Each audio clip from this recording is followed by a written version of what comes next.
Between Greece and domestic economic news, there is a whole lot of markets news for the markets to digest today. Wealth Consulting Group CEO Jimmy Lee joins us now with more. Jimmy, welcome to Arise Xchange. You came in all the way from Las Vegas to enjoy our fine New York City weather. So thank you so much. I did. Thanks, Andrew.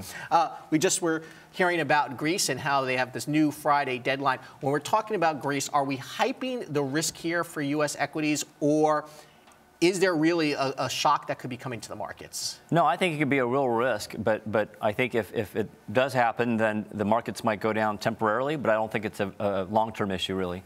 Okay, so what do we expect, of how you think this is going to play out? I guess the concern here is Greece is not a very big economy, but there's sort of this domino concern. Absolutely. So I think on one hand, some people think that having a weaker country like Greece out of the euro would make the euro more powerful and stronger, and it's a good thing. But I think the domino effect is what everybody worries about, and the contagion to other countries such as Spain and other countries. This is a real test for the euro, isn't it? Because when things are going great, it's all good to have a single currency. But this is really the test as to whether the European Central Bank and Germany, because that's really, I guess, everybody's being backstopped by Germany right now, to defend the euro.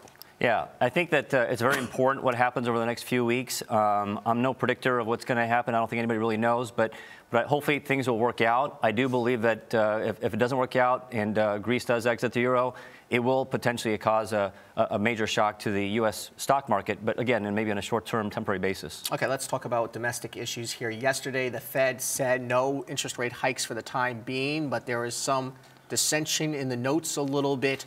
How much are you watching interest rates right now? And is it a good policy to keep the easy money policy going?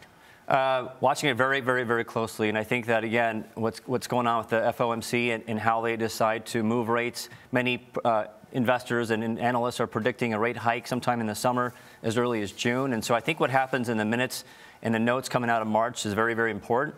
As far as is it a good long-term move to raise rates? Well, rates have to go up at some point, and it would be a signal of a stronger growing economy. And the problem with what's going on now is we are expanding, but just not at the pace that investors really want. But usually the markets react very positively when the Fed does nothing. But the markets haven't been doing that this time. And do you think that the markets at some point are going to get spooked that maybe the economy really isn't improving the way that the markets want to see it? I think it's going on right now because I think we're getting mixed data all over the place. So I think investors are focused on a lot of the news to help move the market in one direction or the other. I think that a lot of prognosticators of the stock market believe that we are going to have a correction. We're overdue for one anyways. We haven't had an official correction since 2011. So if it's because rates go up, or is it because of Greece, or what's going on in emerging markets, who knows? But I think that it's very important what's going on there. Let me ask you about emerging markets and the impact of oil, for example, and maybe even China. There's so many overhangs right now for a market here that has held up pretty well.